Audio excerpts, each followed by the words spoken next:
சொல்லி நம்முடைய வாழ்க்கையை ஒப்பிட்டு நாம் பார்க்க இருக்கிறோம். இந்த நாளிலே எடுத்த தலைப்பு என்னவென்றால் படகு. படகு என்று சொல்லி ஒரு தலைப்பில், கப்பல் வேற படகு வேற, போட்டு. இது நீரில் பயணம் செய்யப்படுவதற்கு ஒரு சிறிய வாகனம். கப்பலை விட ஒரு சிறிய வாகனம் தான் இது. என்னது? படகு என்று சொல்லி அழைக்கப்படுகிறது. இதை துடுப்பு, பாய்மரம், எந்திரம், மோட்டார் வச்சு என்ன செய்கிறாங்க? பயன்படுத்தி கொண்டு இருக்கிறார்கள், இயக்கப்படுகிறது. இதனுடைய வகைகள் பல இருக்கின்றன. வல்லம், கட்டுமரம், தோணி, ஓடம். இன்றைக்கு பார்க்க போனால் பயணிகள் படகுகளை என்ன செய்கிறார்கள்? ஒரு நாள் முழுவதும் என்ன செய்கிறாங்க? அங்கே ஹோட்டல்லாம் இருந்து என்ன செய்கிறாங்க? சாப்பிட்டு தூங்கி என்ஜாய் பண்ணுகிற படகும் என்ன செய்கிறது? இன்றைக்கு காணப்படுகின்றன. மீன் பிடிப்பதற்கும் படகுகள் இருக்கின்றன. அதே போல் அந்த படகு ரேஸ் வைப்பாங்க, போட்டி. அதுவும் என்ன செய்கிறது? இந்த படகு வகையிலே காணப்படுகின்றன. இந்த ஒவ்வொரு படகும் ஒவ்வொரு விதத்தில் என்ன செஞ்சு அன்றைக்கு இயக்கப்பட்டுச்சு. துடுப்பு மூலமாக, மனிதனுடைய சக்தி மூலமாக இயக்கினது எனது துடுப்பு. இன்றைக்கு அப்படி இல்லை, மோட்டார் மூலமாக என்ன செய்கிறாங்க? எந்திரத்தின் மூலமாக, பெட்ரோல் அல்லது டீசல் மூலமாக இன்றைக்கு இயக்கப்பட்டு கொண்டு என்ன செய்கிறது? காணப்படுகின்றன. ஆனால் பாய்மரம் என்பது இந்த காற்று போகிற திசையில் அது என்ன செய்யும்? போகிற படகாய் அதை அன்றைக்கு என்ன செஞ்சிட்டு காணப்பட்டுச்சு. இன்றைக்கும் சில ஆபத்து வரும்போது பாய்மரத்தை என்ன செய்வார்கள்? விரித்து அவர்கள் உயிர் பிழைப்பதற்கு அப்படி சில காரியங்களை செய்கிறார்கள். ஆனால் இந்த படகை இந்த பல மரங்களிலே அவங்க என்ன செய்கிறார்களாம்? செய்கிறார்கள். ஆனால் முக்கியமான மரம் தேக்கு அல்லது மூங்கில். இந்த ரெண்டில் தான் அதிகமாக என்ன செய்கிறார்கள். ஏன்னா இது தேக்கு என்பது ரொம்ப ஸ்ட்ராங்காக இருக்குமா, அந்த நீர்ப்பு காத்தன்மை என்ன செய்யதில் காணப்படுகிறது என்று சொல்லி சொல்லப்படுகிறது. மூங்கில் என்பது லெகுவாக என்ன செய்கிறது? இருப்பது. மற்றபடி பலா, வேங்கை, நாவல், கடமோ என்று சொல்லி பல வகை மரங்களிலும் என்ன செய்கிறாங்க? இந்த படகை கட்டுமானத்துக்கு பயன்படுத்தி கொண்டு வருகிறார்கள். அதுக்கு பிறகு நம்ம பார்ப்போமானால் இந்த படகை 3 கோணங்களிலே தயாரிக்கிறார்கள். ஒன்று ஃபைபர் அப்படின்னு சொல்லுகிறாங்க. அதுதான் இன்றைக்கு கொஞ்சம் பெயர் பெற்றதாய் என்ன செய்கிறது? காணப்படுகிறது. 30% மரத்தினாலும் மீதி 70% இந்த ஃபைபர் என்கிற பொருளாலும் என்ன செய்கிறது? இந்த படகு கட்டப்படுகிறது. இது கிட்டத்தட்ட 1 கோடி அல்லது 1.5 கோடி அளவு என்ன செய்யுமா இந்த படகு கட்டுவதற்கு செலவாகும் என்று சொல்லி பார்த்தேன். அப்புறம் மரப்பாடி. இது டோட்டலாக மரத்தினாலே கட்டப்படுகிற படகு. இது 70 லட்சத்துக்கு மேலே என்ன செய்கிறது? காணப்படும். இன்றைக்கு உள்ளதில் ஒரு 2 வருஷத்துக்கு முன்னாடி உள்ளதில் என்ன செஞ்சு நான் பார்க்க முடிஞ்சிச்சு, இருந்துச்சு. அப்புறம் ஸ்டீல், டோட்டலாக ஸ்டீலில் என்ன செய்கிறாங்களாம்?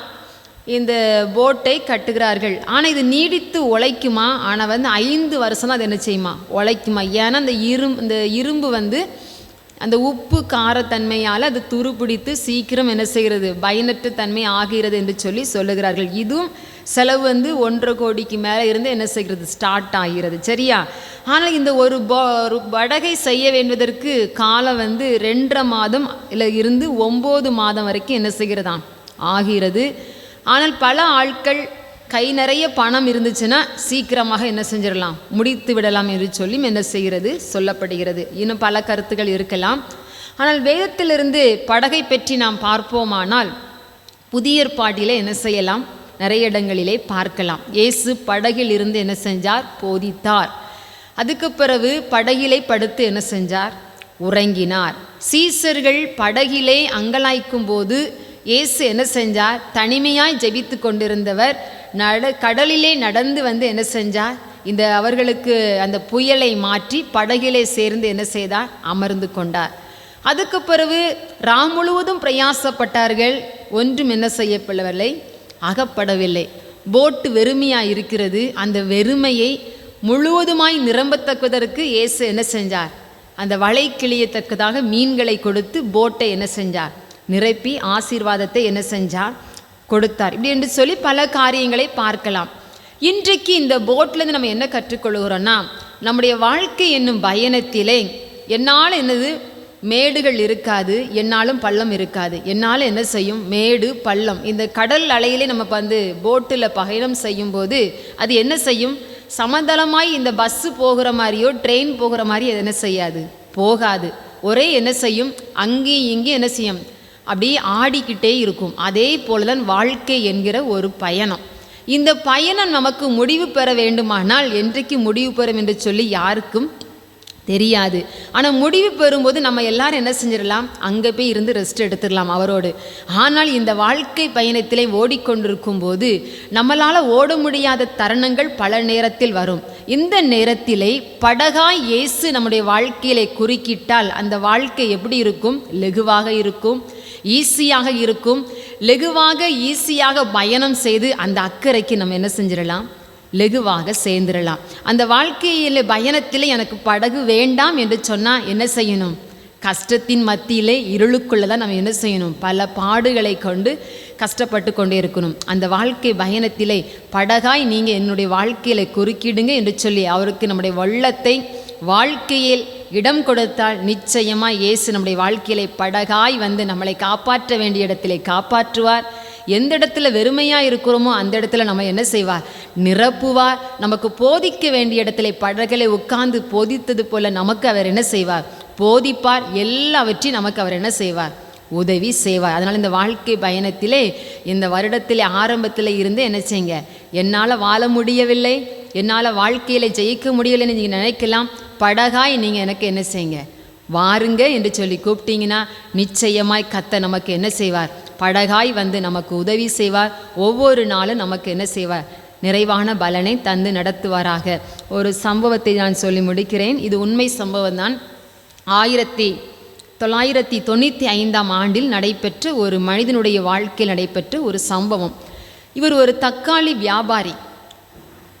மெட்ராஸ் பகுதியிலே வாழ்ந்ததுனால தினமும் என்ன செய்ய வேண்டும்? மார்க்கெட்டு சந்தைக்கு சென்று தினமும் காய்கறி என்ன செய்யணும்? எடுத்துக்கொண்டு கடையில் வியாபாரம் செய்கிறவர். அப்போ ஒவ்வொரு நாளும் இவர் 3 மணி அல்லது 4 மணிக்கு அந்த சந்தைக்கு சென்று தக்காளி பழத்தை எடுத்துக்கொண்டு வியாபாரம் செய்கிறடைய வழக்கம். ஒரு நாள் இவர் தூங்கி விட்டார். அலாரம் அடித்ததும் கேட்கவில்லை. திடீர்னு எழும்பி பார்க்கிறான். மணி 5:30 மணி. ஐயோ, நான் இவ்வளோ லேட்டாக எழும்பி விட்டேனே, இப்போது நான் அந்த சந்தைக்கு போனால் என்னுடைய வாழ்க்கையில் என்ன செய்யாது? நான் விரும்புகிற தக்காளி பழம் என்ன செய்யாது? கிடைக்காதே என்று சொல்லி நினைத்தாலும் அவருடைய வழக்கம் என்னவென்றால் தினமும் என்ன செய்வாராம்? வேதத்தை வாசித்து ஆண்டவரோடு பேசிவிட்டு தான் என்ன செய்வாராம்? தன்னுடைய சந்தைக்கு என்ன செய்வாராம்? கிளம்புவாராம். லேட்டானாலும் நான் என்ன செய்யணும்? ஆண்டவர்கிட்ட பேசணும், வேதத்தை வாசிக்க வேண்டும் என்று சொல்லி வேத புத்தகத்தை திறந்து வாசித்து விட்டு ஜெபித்து விட்டு வீட்டை விட்டு கிளம்பும்போது எல்லாம் செஞ்சிட்டு எல்லாம் விடிந்து விட்டது. எல்லாம் அவங்களோட கூட இருக்கிற வியாபாரத்தில் இருக்கிற ஃப்ரெண்ட்ஸ் எல்லாம் சந்தைக்கு போய்விட்டு எல்லாம் வாங்கி விட்டு திரும்பி வராங்க. எல்லாரும் இவங்க இந்த நபரை பார்க்கும்போது ஒரே சிரிப்பு, கேலி. ஏன்னா இவன் இந்த நேரம் பார்த்து வாரான், இந்த வியாபாரம் செய்கிற லட்சணத்தை பாருங்கள், இப்படியெல்லாம் என்ன சொல்கிறாங்க. வார்த்தைகள் பல வந்தோடனே இந்த மனிதனுக்கு கொஞ்சம் கலக்கம், ஒரு ஏமாற்றம். ஆனாலும் ஆண்டவர் எனக்கு உதவி செய்வார் என்று சொல்லி அந்த சந்தைக்கு போனாராம். அங்கே போய் பார்த்தா அந்த சந்தையில் எல்லா காய்கறி கூடையும் வெறுமையாக இருந்துச்சு. ஒரு தக்காளி பழமும் இல்லை. இவருக்கு ரொம்ப கவலை. ஐயோ, நம்ம வந்தது வேஸ்ட் ஆகிட்டேன்னு சொல்லி அந்த கவலையிலே சோர்வுற்றவராய் அவர் ஒரு ஓரத்தில் போய் என்ன செய்தாராம்? உட்கார்ந்துருந்தாராம். கொஞ்ச நேரம் உட்கார்ந்துருந்த தருணத்திலே திடீரென்று ஒரு சவுண்டு கேட்டுச்சு, இந்த லாரி சவுண்டு. பார்த்தா லாரி வந்துச்சு. லாரியில் என்ன வருதுன்னு சொல்லி பார்த்தா லாரி முழுவதும் தக்காளி. அந்த தக்காளி பழம் இவரை பார்த்து சிரித்த மாதிரியே இருந்துச்சான். நேரம் ஓடி போய் பார்த்தா அந்த டிரைவர் தெரிஞ்ச டிரைவர் தான். சொன்னாங்க, எனக்கு இன்னைக்கு வருவதற்கு லேட்டாகி விட்டது என்று சொல்லிவிட்டு அவங்க சொன்னாங்களாம், இன்றையினுடைய மார்க்கெட்டினுடைய விலையின்படி 30 ரூபா நீ என்ன செஞ்சுக்க, குறைஞ்சி நீ எடுத்துக்க, எவ்வளோ நாளும் நீ எடுத்துக்கன்னு சொல்லிட்டாராம். அப்போ அவருக்கு வேண்டிய தக்காளி பழத்தை எடுத்துக்கொண்டு வீட்டில் வியாபாரம் செய்யும்போது அதிக லாபத்தை என்ன செய்தாராம்? பெற்றுக்கொண்டாராம். நம்முடைய வாழ்க்கையிலே நம்ம வீட்டை விட்டு கிளம்புவதற்கு முன்னாடி என்ன செய்ய வேண்டும்? முதலிடத்தை ஆண்டவருக்கு கொடுத்தோமானால் நம் வாழ்க்கையில் இந்த வருடம் முழுவதும் ஆண்டவர் நமக்கு என்ன செய்வார்? படகாய் தேவைகளை சந்திப்பார், நிரப்ப வேண்டிய இடத்துல நிரப்புவார். படகுகள் என்னது? ஓட்டை அடைக்கினா ஓட்டை அடைப்பார், தேவைகளை சந்தித்து போதிப்பார், எச்சரிப்பார், நடத்துவார். அதனால் என்ன செய்யுங்க? அவருடைய பாதத்தில் இருந்து என்ன செய்யுங்க? அதிகாலையிலே அவரை தேடுங்க. நிச்சயமாய் கர்த்தர் நம் ஜெபத்தை கேட்டு வாழ்க்கை முழுவதும் அவர் என்ன செய்வாராக? சக்ஸஸாக நமக்கு நடத்துவாராக. ஆமேன். ஒரு பாடலை மட்டும் நாம் பாடுவோம். படகிலை படுத்து ஊரெங்க இறங்கினாலும் கடும் புயல் அடித்து கவிழ்த்தினாலும் கடலையும் காற்றையும் அமர்த்தியமை காப்பாரே அல்லேலூயா. ஆத்துமமே என் முழு உள்ளமே நற்போத தேவனை ஸ்தோத்திரி. பொங்கிடுதே என் உள்ளத்திலே பேரன்பின் பெருவெள்ளமே. பொங்கிடுதே என் உள்ளத்திலே பேரன்பின் பெருவெள்ளமே. ஹல்லேலூயா. சில நேரம் தூங்குற மாதிரி தான் இருக்கும், ஆனால் நமக்கு ஏற்ற வழியில் நமக்கு என்ன செய்வார்? நிச்சயமாக நம்ம ஜெபத்துக்கு என்ன செய்வார்? பதில் தந்து நடத்துவாராக. ஆமென்.